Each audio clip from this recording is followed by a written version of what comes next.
पहिलो एक्सलाई म कहिले पनि बिर्सँदैन।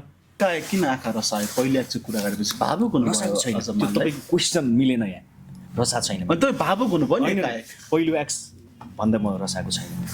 तपाईँको फेरि यो कन्टेन्टको लागि कुरा गर्नुभयो। होइन मैले कन्टेन्टको लागि कुरा गरेँ होइन, तपाईँलाई सम्झना आयो होला नि त पहिलो एक्स के गर्दै होलिन्, कता होलिन्, के होलिन् भन्ने। यस्तो छ, पहिलो एक्स त अहिले मेबी उहाँको विवाह भएको पनि धेरै वर्ष भइसक्यो, उहाँको अहिले बच्चा छ सायद। तपाईँहरू कुराकानी हुन्छ हुँदैन? धेरै वर्ष भइसक्यो।